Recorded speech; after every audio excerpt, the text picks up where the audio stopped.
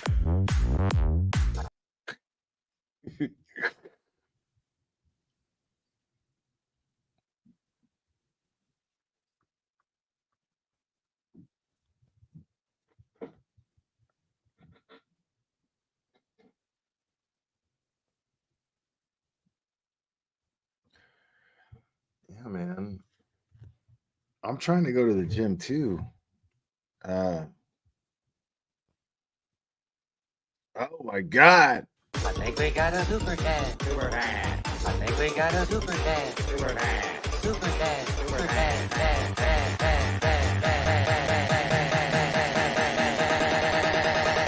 I think we got a super chat. I think we got a super chat. I think we got a super chat.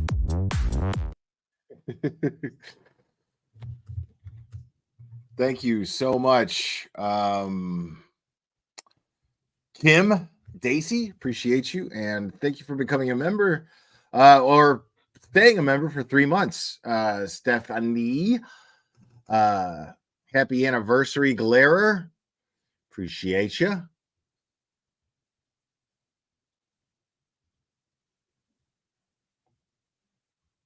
Is Cartridge in the chat right now again? He's always welcome here.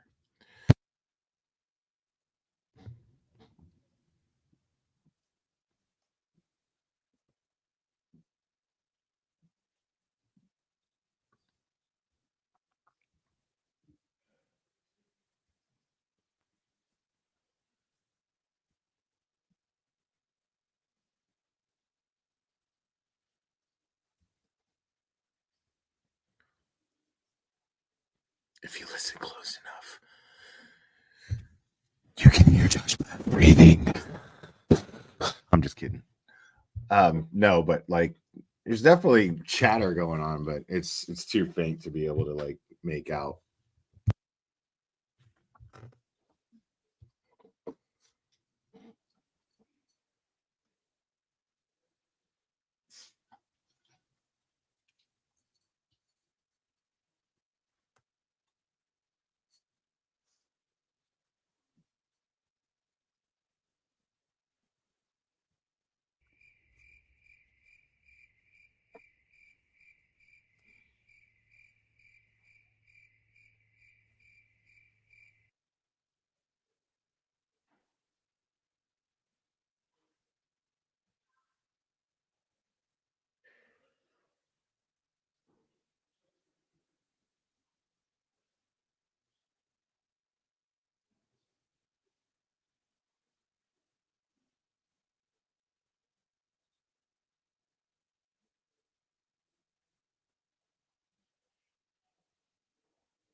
Elaine, member for 6 months. Thank you so much. Thanks for streaming.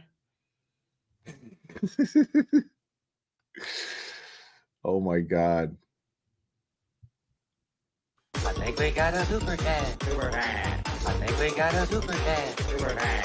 Super chat. Super chat.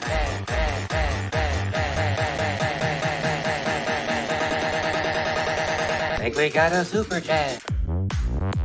I think we got a super chat. Thank you, Lori C. Auntie Bev is not sexy. Will stop.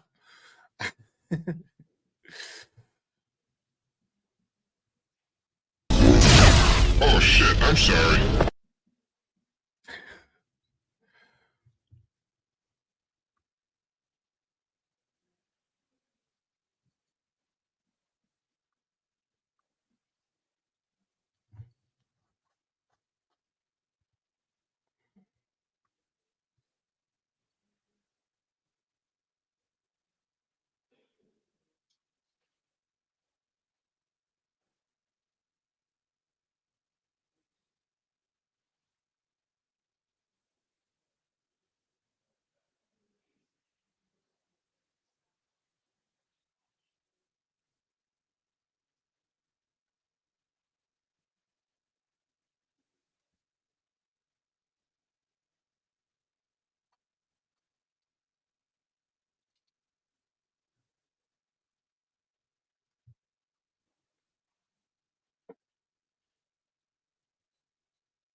My God. What is happening? Oh, they're discussing a new witness. There's a surprise witness coming. I just got word. And his name is John Cena!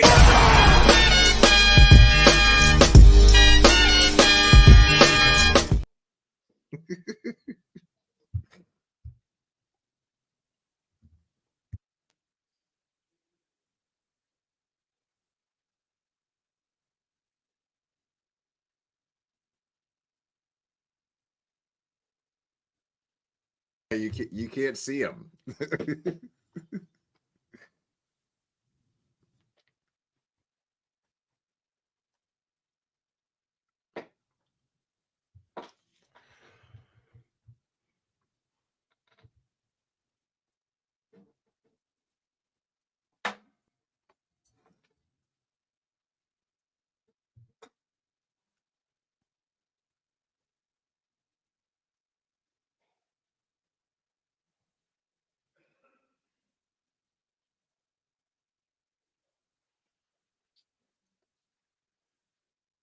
Man, this is some bullshit! Boo this man!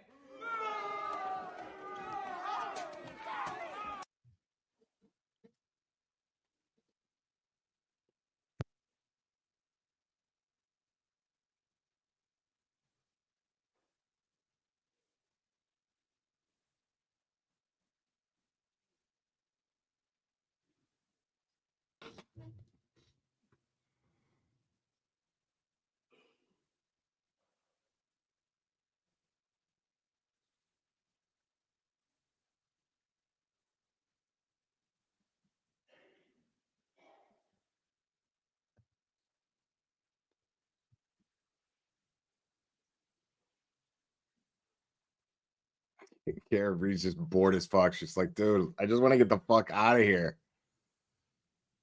Like, I want this shit over with. And I don't blame her, man. This is a nightmare, dude. She's going through this.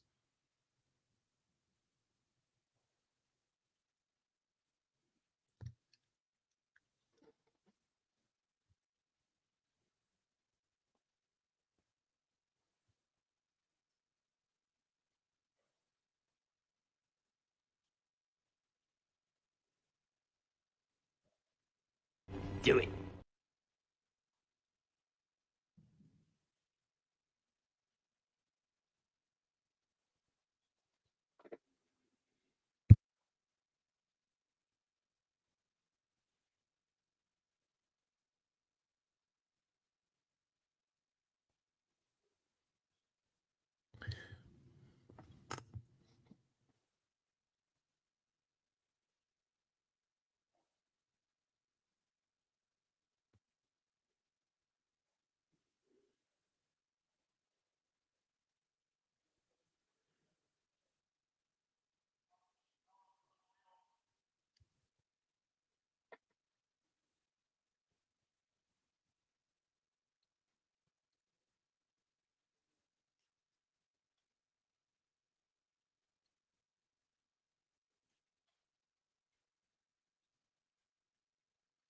I mean, like, are they trying the case right now? Is it a bench trial all of a sudden and they're trying the case while we wait?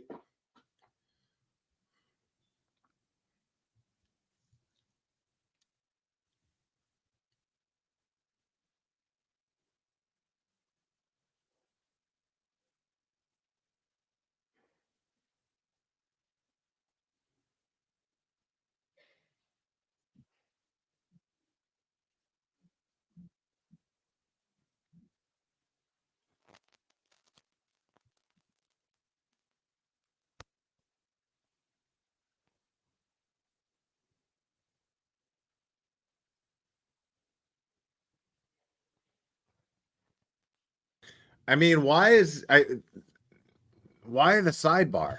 Because usually it's because they don't want the jury to hear certain things, but like why is this being why are they having this conversation in private? I mean, And why can't they seem to work it out to a point to where like we can move on?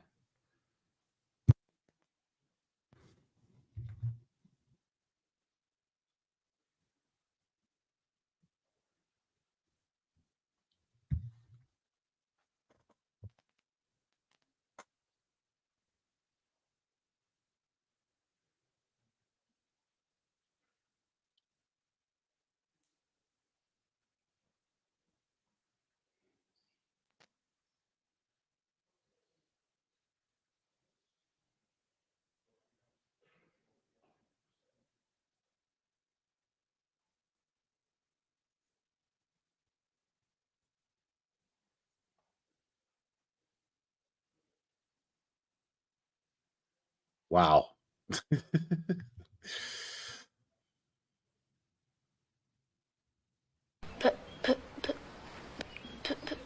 Today, Junior? Even Karen's like, what the fuck is going on over there? Like, hello. I think we got a super chat. Super chat. I think we got a super chat. Super chat. Super chat. Super chat.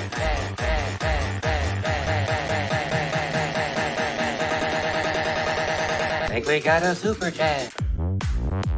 I think we got. Lizeka. Let's make up sidebar games in advance. Best rhyming closing line, OJ style. Go. Thank you, Lizeka. Oh my goodness, it's actually a fun idea.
All right, so is that everything regarding housekeeping, logistics, things like that?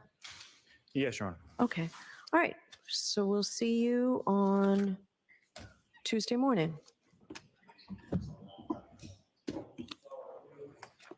All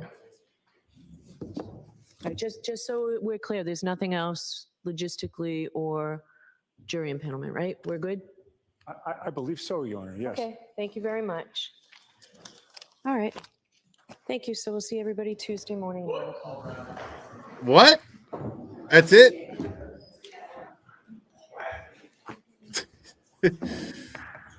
So I need to see. Is there Zoom off? What in the shit just fucking happened? Goodbye.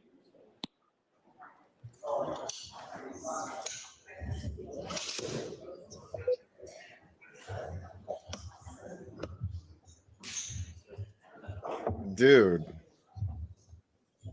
I mean, Galoshes. Come on, you guys have never had. all right. So now before I log off, we're going to switch over to Tom's CPU and check him out too.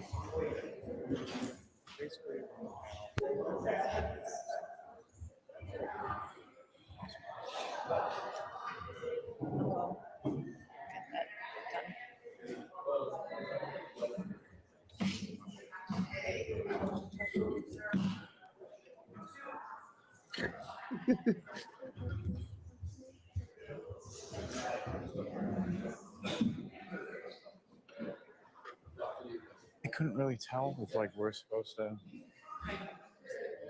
I mean, yeah, we can do the rearranging part of it.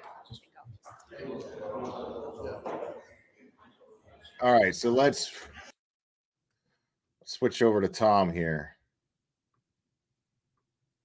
Oh, I don't think he's even live anymore.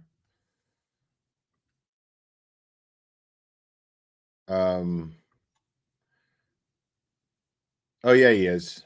Okay. Well, he's about to be anyway.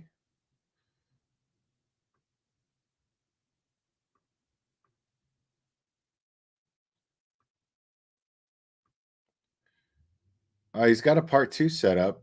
Oh no. 11:54 a.m. Yeah, never mind.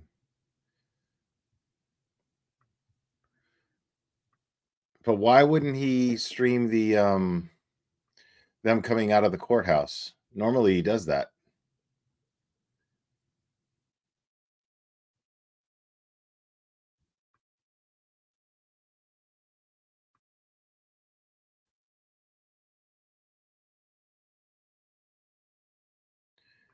Okay, so oh yeah, that's right. He's inside the courthouse. I forgot. He's in the courtroom. He's not live though. I'm telling you, like I'm like, oh, there he is. He just went live again. Here we go.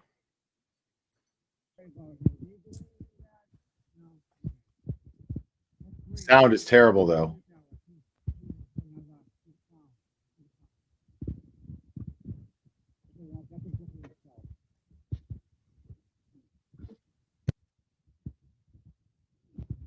He's trying to get in the back of the car.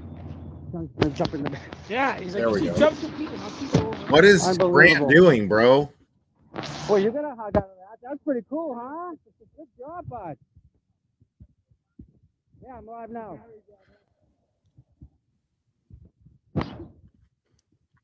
Audio should be working, guys. No, the audio's bad, Tom. Quiet. There you go. You guys there? Good, good.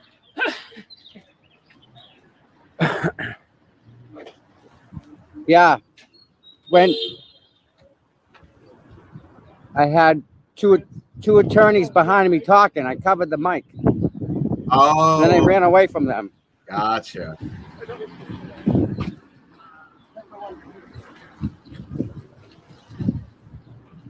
What's Grant up to? For Jamie. Just follow once for Jamie. Yeah, go give. Hey, the short bus. They all came in a bus this morning like that. Go give Tom a like. Here's the link. Huh? I didn't see her. Huh? Oh, there's Peter Murphy. No, Grant didn't fall down yet. Not yet. Thank you.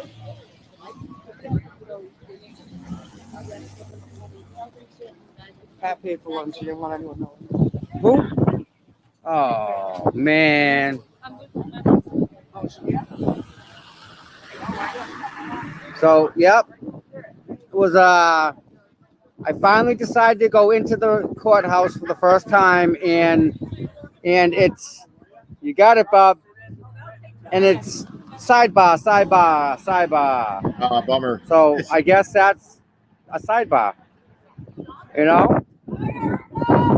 I think it was a somewhat good day. Wait, what? Karen looked great as usual. And was that Janetti's fucking sister or something? What? Who? That's about all we got. Gail, I don't know. I hope I didn't say something mean Gail. about. I hope I didn't say something mean about a nice person. Somebody's umbrella. Blonde girl in her flag. Take that. Okay, we know who that is.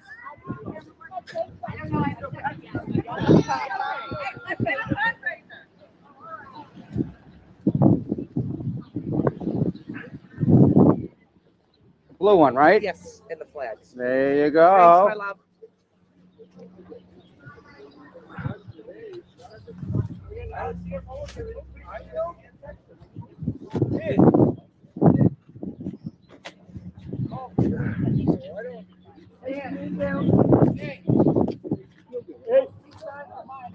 Here, right here. Boom. All right. Cleaning this place up. You don't want to leave a mess. Hold on, we got another one over here. Picking up after ourselves because we're such unruly protesters. Look out for us. You know? That's how we are.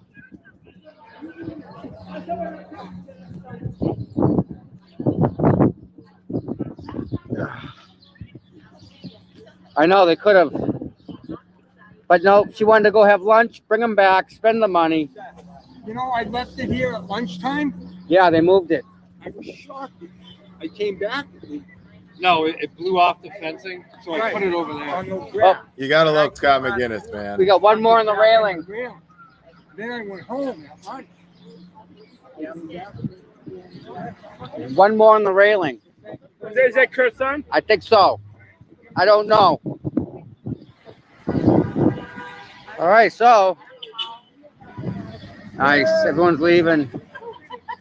Yeah, it was a good day. It was a very good day. There's my guy. He drove up from Florida. That's awesome. Yep. Yep, we're good. Yeah, be good, my friend.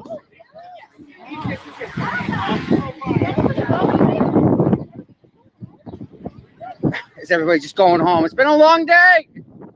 What do you think, Scott? Want to go do another protest? You got another one in you?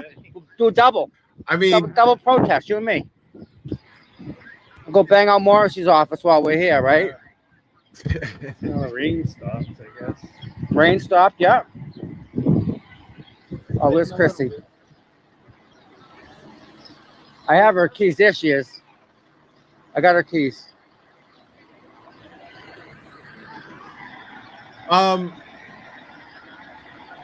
No, I don't think that's the case. As far as the federal investigation goes, that's the whole thing. Is what they can't do, as I understand it. I could be wrong because I'm not a lawyer, so you know there's bits and pieces that I understand and bits and pieces that I don't understand fully. So,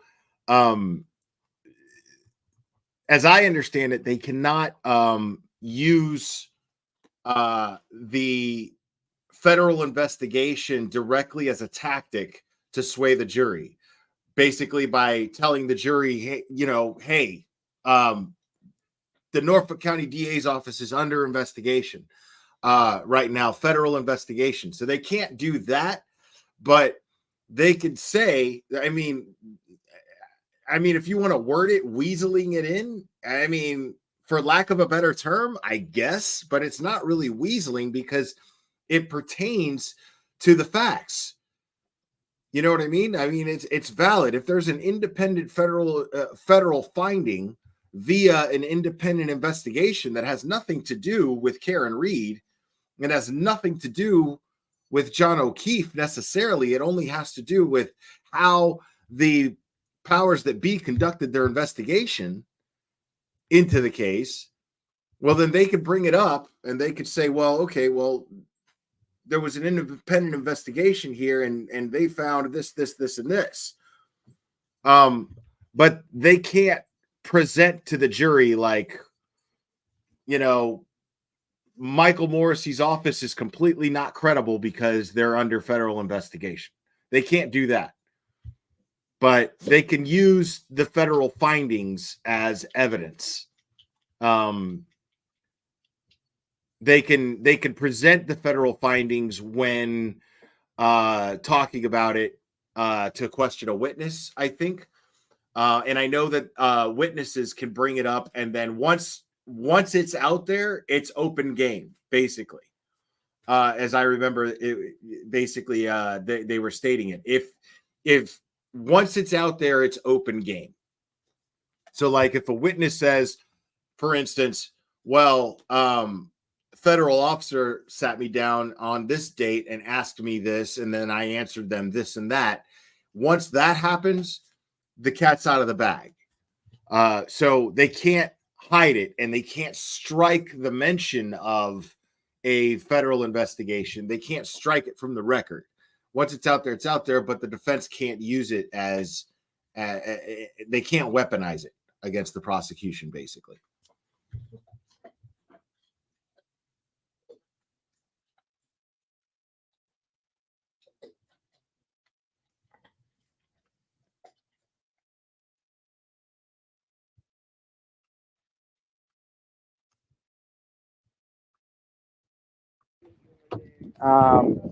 Cafe. Later, bud. See ya. We're going to have some food. Yeah, what about it? Why? What's wrong? It was a good day, I guess. Right? I mean, considering. I mean, yeah.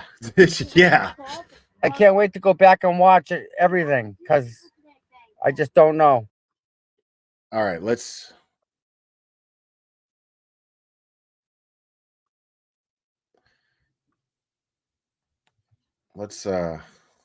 see something here.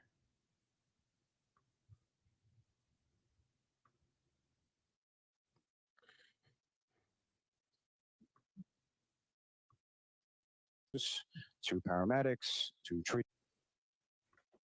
Okay, we can stop it there. Absolutely. Lally lied. Absolutely. I mean, unless Lally was somehow confused about what he saw before. But if that's the case, look at he this. Never should have been speaking about it. And So what he's talking about is the video that he tried to prove that says that Karen Reed. So this is Plevin being man enough to eat his own words.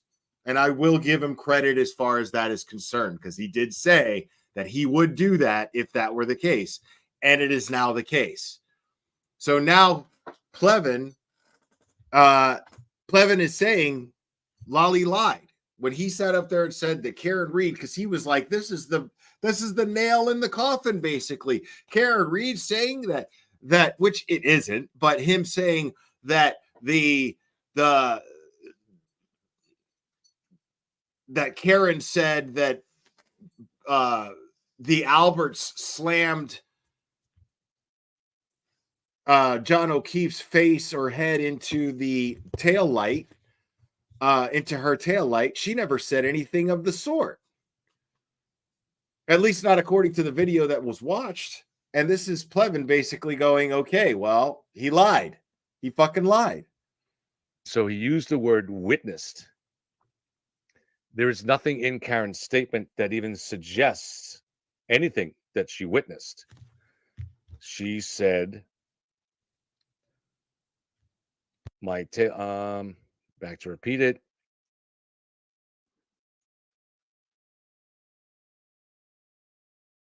I forget exactly. I can't read my own notes, but she basically said, she said, you're aware that John was beaten up by Colin and John, and you're all in the joke. And my taillight was cracked and John's head's pulverized. At no point did Karen say that she saw or witnessed a fight or anything going on between Brian Albert and John. So I would say, yes, Lally lied there. He should be sanctioned by the court.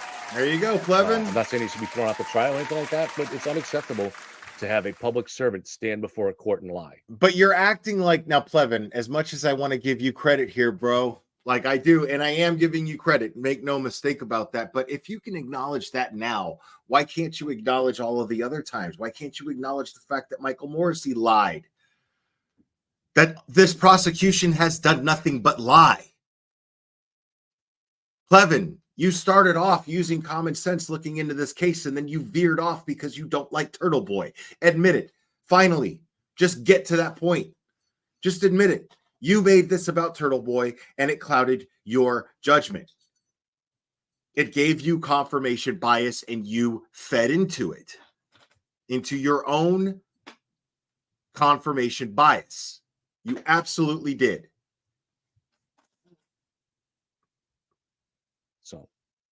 I think it's pretty clear that he did lie there. Clearly. Now, it doesn't change my understanding of the evidence here because I am going to go by the evidence, and that not is by the evidence. What? Attorney's framing of things. That's always what I've suggested, that you be careful about what you hear Alan Jackson say. Plevin, bro. Like, dude, you were right, bro. You were right there, bro. You were right there, man.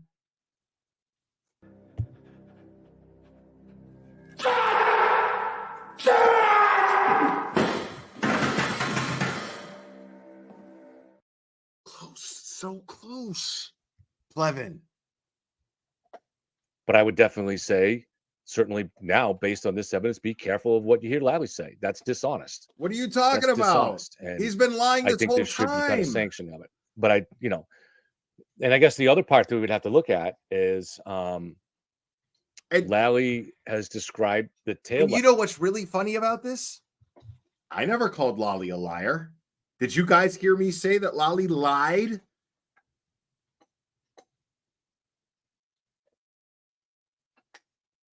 I said either he lied or he took it out of context, or Karen Reed straight up fucking said this thing, but we don't know the context in which it took place.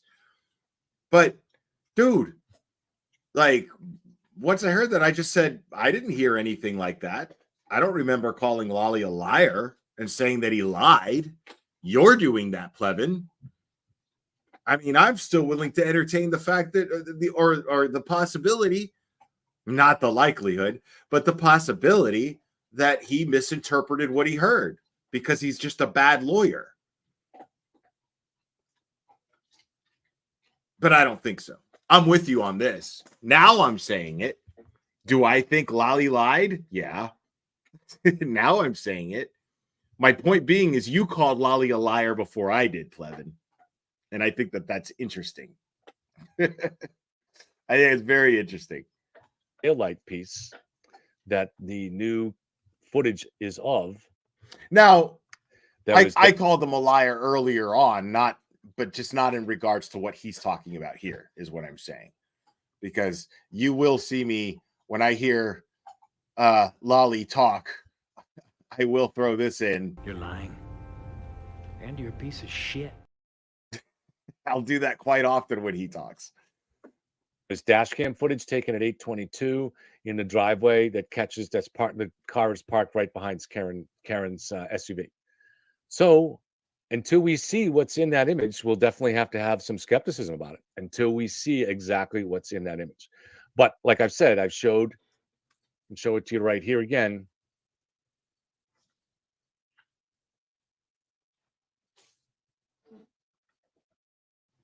This is the taillight at 5 a.m. Oh my God, more with the taillight. Substantial. Dude, do you not understand anything that I've been fucking saying, bro? Like, the taillight doesn't mean shit.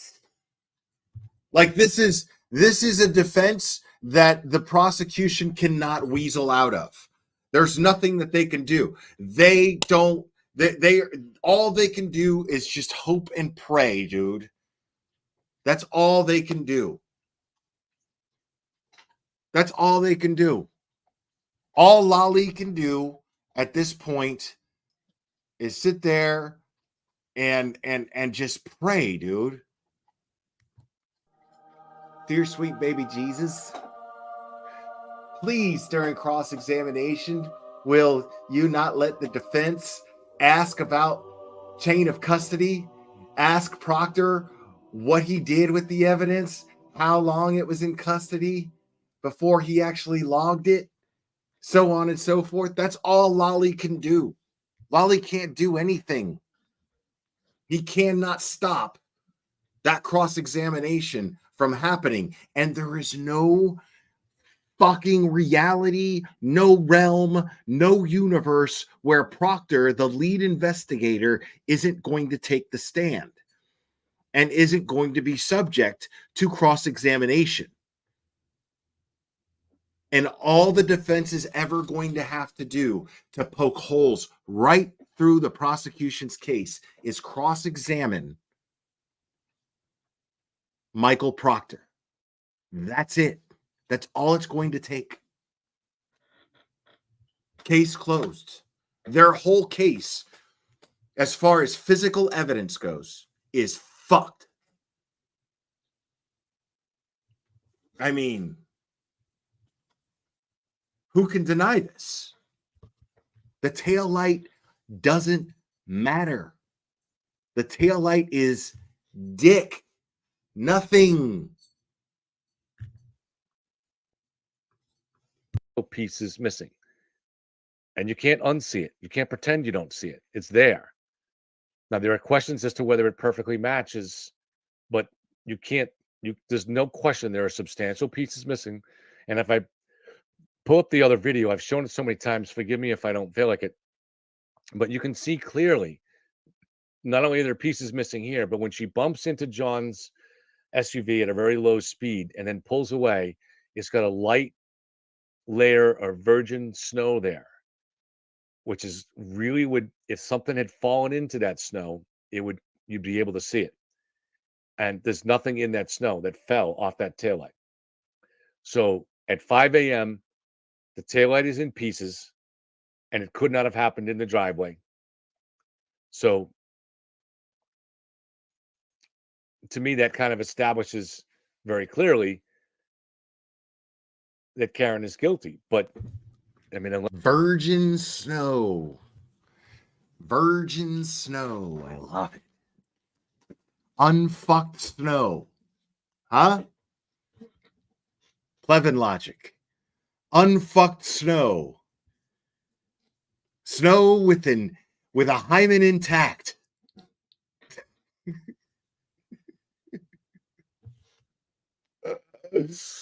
Oh my God, bro. Dude. I mean, this guy never even wants to acknowledge the well of the taillight. And that the pieces would have fell in to the well of the taillight. He doesn't even want to acknowledge this.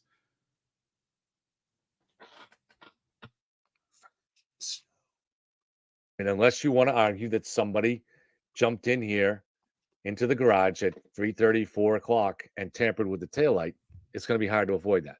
But nonetheless, we should keep a jaded eye on things that Lally says, because that was completely untrue. Whiskey says, I give Lally a bit of a pass on this. There's a ton of moving parts in this trial. I don't. You can't go and make a completely false. This woman's on trial. Right. I mean, Plevin can't escape this. Okay. Person who commented and he just acknowledged the comment. Plevin cannot escape this. He just sat there and gave this whole spiel about how he's the first to admit when he's wrong. And we're talking about all of this time he's been accusing the defense of saying things that were untrue, and how you cannot go up there and just lie. That's what he has been saying. And any attorney who stands up there and presents their case needs to be able to tell the absolute truth. They are required ethically. They are held bound by ethics to tell the absolute truth. Right? So here, he explores Lolly saying something that was completely different than what Karen Reed's actual recording said. From what that body cam footage said. So Plevin is he has to acknowledge, he has no other way. There's no giving him a pass. Lolly fucking lied. Trial for murder. And you can't go out there and make a statement that blatantly false. Yeah. I mean, the only thing I could say is now it would be strange. It's strange. What he's wrong about is the defense can. The defense can say pretty much whatever the fuck they want. But the problem is the defense is coming with receipts. See, it's very easy for the defense to just say whatever the fuck they want and confuse the jury and then create doubt. That's real easy. And it's real, like it's a very simple process to be able to do. I could do it without even having all of the evidence that they have. I could do it just with the evidence made public. I've been doing it just with the evidence that's been made public. It's very easy. This investigation was fucked from the word go. I stand by my statement that I've repeated over and over again, and I will repeat one more time until I repeat it again.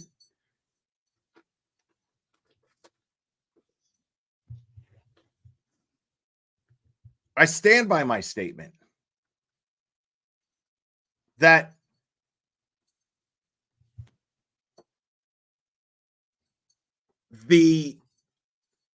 if justice for John O'Keefe is lost,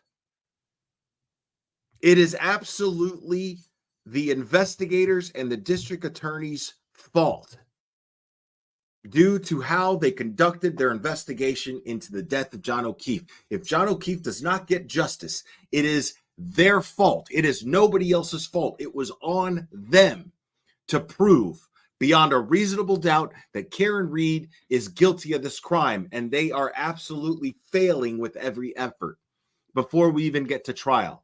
And I do believe that they have shown the strongest of their cards.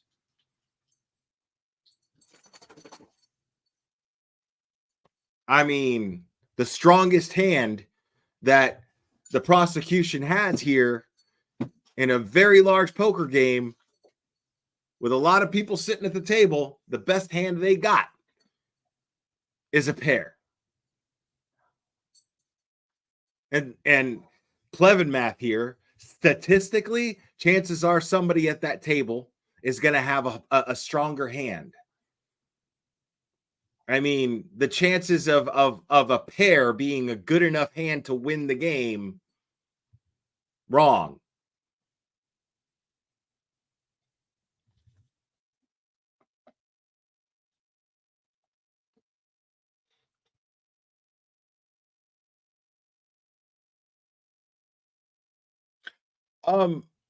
I didn't get any impression that the decisions that she made were unfair. I'm just glad that she's not. I mean, the stuff in the TUI report, as long as the jury gets to hear it, we're good. Karen Reed is in good shape. This stuff is absolutely exculpatory. The stuff, as far as the grand jury testimony goes, I don't see how she could ever exclude the stuff from the grand jury testimony. Like Higgins, Higgins' grand jury testimony is vital that the jury gets to hear this. So if all of these things, as long as the jury still gets to hear the stuff that they've been presenting, we're good. We're in good shape. Karen Reed, there's no way that she'll ever get a conviction. But there's also no way that Karen Reed is going to be convicted with the very little bit of evidence that the prosecution has against her. The solid evidence that they're claiming, the physical evidence that they claim to have, is not even weak. There's nothing to it. Not only is the physical evidence weak, but it is suspect. And then that's not even mentioning the circumstantial evidence that the prosecution is planning on using, which is easily to say the least, is weak. The circumstantial evidence is weak. The Karen Reed caught John kissing somebody, some asshole in Aruba on New Year's. So fucking what? And the thing is about that, even if that was an eyewitness who saw it, all it is Paul O'Keefe's testimony. Paul O'Keefe trying to say, well, my wife told me that somebody told her that she was in a panicky state, that she was very angry because she saw and she yelled asshole or something like that. I mean, yeah, the evidence against Higgins now is damning. And I'm not even saying Higgins did it. I'm saying he had the motive. I'm still saying anything could have happened in that house. I've been saying that, and I'm still saying it. I'm still saying anything could have happened in that house. Anything could have absolutely happened in that house. I don't know who to blame. All I know is that everybody in that house is fucking lying. Anybody that was inside that house has been fucking lying. That is what I'm saying. I don't know who actually killed John. I don't know who actually had the exchange of words, who attacked John. Did John attack somebody first? I don't know anything of the sort.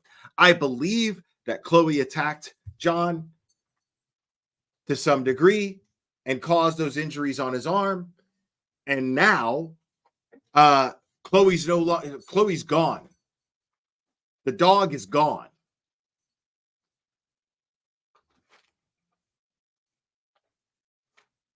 But what I'm saying is every little bit of interaction in the early morning hours of January 29th, 2022, every bit of action is shady as hell. Things that are tracked, things that cell phone data evidence dictates. But you know what's interesting? You know what the prosecution is missing from their case against Karen Reed? Data.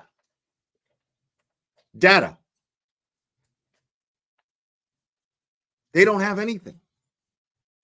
Even they had the expert who is supposed to review the data from the Lexus, right? That expert concluded in a report, it is my opinion, and I mean in the same breath almost, basically said, it is my opinion that John O'Keefe was killed as a result of vehicular homicide. But no data was retrieved in order to be able to review from the Lexus, Karen Reed's Lexus.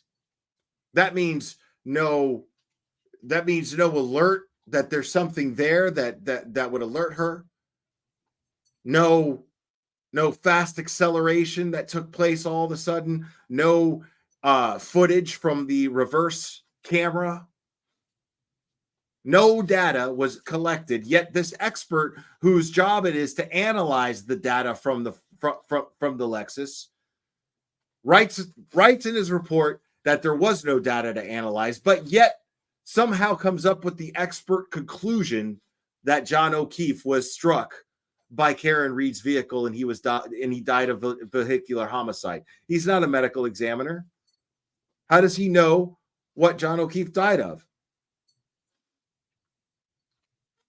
And then the prosecution wants to omit, they want to redact from the death certificate that John O'Keefe's death was undetermined, was declared undetermined by the medical examiner. In the grand scheme of all of this, people, the prosecution is trying to block any evidence that is exculpatory, unequivocally exculpatory from Karen Reed. It absolutely exonerates Karen Reed. Once a jury sees this shit, of course it shouldn't be redacted, Scott. Of course it shouldn't be redacted.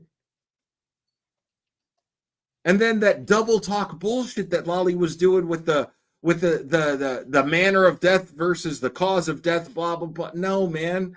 The death certificate, it says undetermined on the death certificate. Period. Undetermined. The only thing the medical examiner's report says is that he suffered from hypothermia and blunt force trauma, but it does not say that it was the cause of death, because even on that report, on the medical examiner's report, it says that they could not determine the cause of death.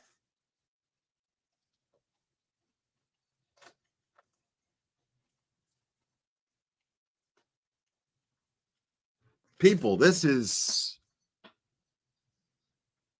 I mean, this is a slam dunk for the defense. This shouldn't even be going to trial. It's amazing to me that this is going to trial. Strange to tell something that's not true and then show it a couple hours later in a way that disproves you. Phones destroyed, So it dog does make you gone, wonder, lying involves floor, intentional dishonesty. So pool filled in. You know, why would you lie if you know your lie is going to be exposed a few hours later? It reminds me of the Kyle Rittenhouse trial.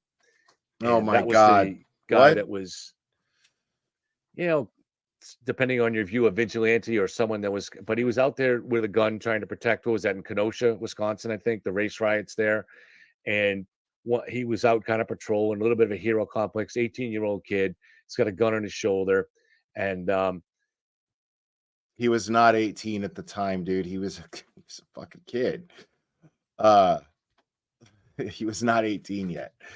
And he had an AR-15 assault rifle. I went over that case. I actually covered that I didn't cover the trial, but I covered the case. I went over all of the available video footage, and it shows without a doubt. I don't care what your position is on guns. I don't care what your position is on the Kyle Rittenhouse case, but that was absolutely, in the eyes of the law, self-defense, period. It was absolutely self-defense.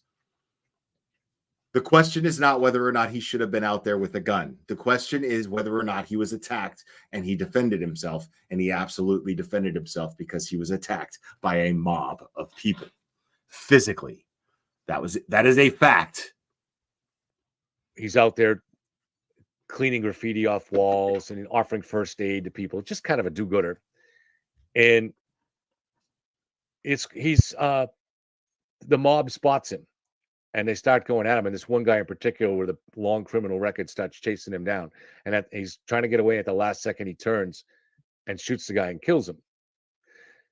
The prosecution falsely described this in a way that the New York Times and all of the liberal media kept repeating, even though the video had been seen on the news helicopter that took that video had showed it repeatedly on Fox News or on other forms of social media. But the regular media just ignored that. And the video showed him clearly running away from the guy that was chasing him and then turning at the last second and shooting at the guy. The prosecution did the same thing in a highly public trial. He begins his case by saying this video is going to right. Yeah, I see where Plevin's going with this, and he's right. He's doing the same thing. Like, you're trying to present something, but the problem is, Plevin, how could you not admit you're pointing out that he did this right here, and those of us who believe Karen Read is innocent have been saying that this is what he's been doing. Lolly has been, and you've been doing it too, where you have been saying something is one thing, and despite the evidence, you think that saying something out loud and putting it out into the universe automatically makes that thing become what you say it is. And that's just not the case. And that's what you're claiming. That's what you're acting like took place here. I mean, like, and that's the only time it happened. This is what Lolly's been doing. Saying something is one thing, and then the evidence clearly dictates that it's not. So, I mean, and why would you not jump to the conclusion? You're so quick to say, oh, well, this is a pattern of behavior. If somebody's capable of doing something like that, well, what else are they capable of? Well, I'm telling you, you just are now pointing out the evidence that Lolly straight up fucking lied. And he was hoping to play mind games with the judge and convince her that this is one thing, this says one thing, and it's another. And then what happens? She shows it to like Lolly shows this video to the whole world. And it's Karen Read, perfectly calm, basically saying, yeah, you guys fucking, we already know what your fucking story is. Like, basically, your whole fucking thing here, you're justifying doing what you're doing to me based on the fact that my tail light is smashed and my boyfriend is pulverized. Very different than what Lally claimed and quoted her in saying. Very different.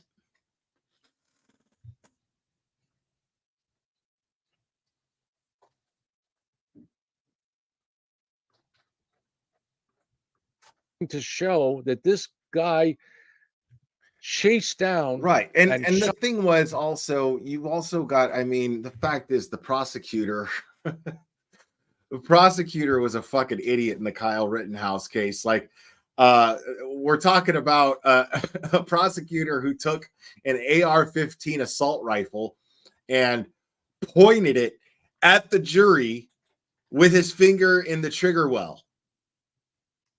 Like, bro, listen, like, you liberal anti-gun, you gun control nuts, you want to sit here and talk about how guns are dangerous, but you don't even have the common sense to practice trigger discipline when you handle a firearm. Fuck is wrong with you? Shot an unarmed man, and then he plays the tape and it showed the opposite. It showed the guy running for his life. So it's really strange. Now, by that point, I got to think that that particular prosecutor certainly knew that that wasn't the truth of what he was saying, because what he cared most about was, he knew he wasn't going to win the trial. What he cared most deeply about was making the liberal press and liberals in the world happy about his I agree, his particular stance against this vigilante that he wanted to smear as a right-wing vigilante or whatever. So he didn't really care about. And right there, folks, that's the sound of Plevin losing the support of B. Tim and Grant. Right there. The sound of Plevin's voice right there is the sound of Plevin losing the support of B. Tim and Grant. About justice, didn't care about the truth, and he didn't mind about the fact that he was going to be utterly exposed an hour later. So I'm not saying that that's the case with Lally here, but that was, it just comes to mind, where you're just amazingly, you're just telling us this is what you're going to see, and then an hour or two later you show it and it's not what you see. So that bothers me. You know, I mean, it bothers me that you can't be honest about things.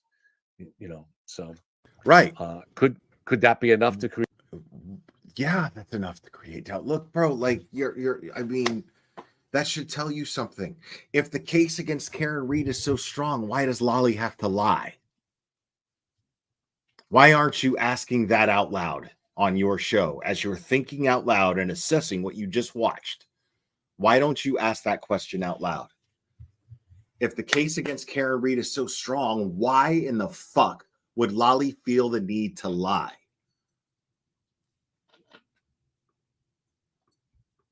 To create reasonable doubt, only if it happened in trial. So maybe Lally's lucky that it happened now, because I don't think there's going to be any way that the defense can bring that up in trial. So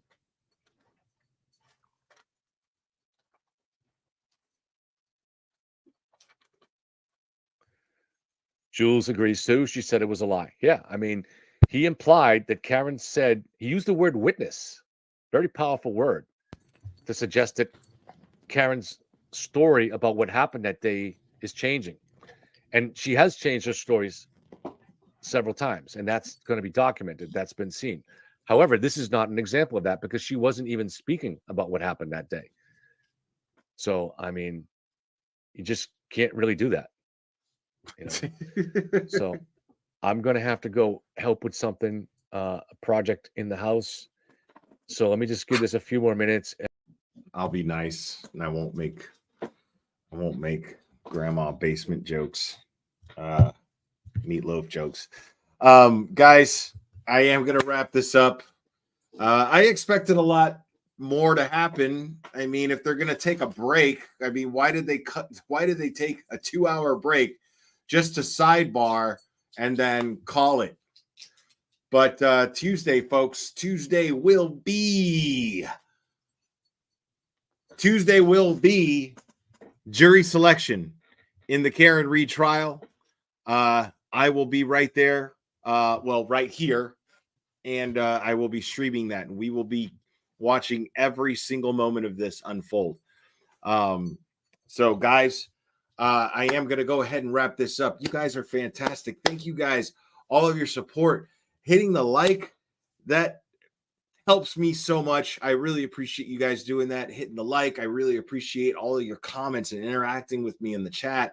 It means so much to me. All of you guys that are watching on Twitter, please take a second if you can and mosey on over to YouTube and give this video a like. That would really mean a lot to me. I appreciate it. But I'm grateful that you're watching from Twitter as well. That's why I stream on it as well. But also, thank you guys, all you new subscribers, man. That means a lot.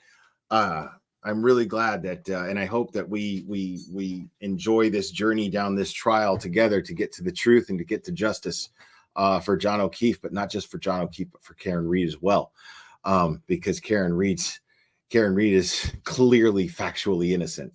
I mean, I don't know what else you need. So people, yeah, I am absolutely convinced. I am absolutely convinced. And Mike Bradford, thank you. And by the way, apparently that's my last name too. Glera Bradford, guys. But yeah, man. And a big thanks and shout out to Turtle Boy for jumping on panel with me real quick. That was cool. That was enjoyable. I'm glad he did that. I think that's in my last video that got cut short by old Cuck Church's little copyright issues. But anyways, guys, thank you guys for all your support. It means the whole world to me. I still can't believe that you guys even enjoy listening to my dumbass ramble on and on and on. So that means the whole world to me, man. Seriously. You guys are fantastic. Anyways, guys, I love you. And we will do this again very soon, my friends.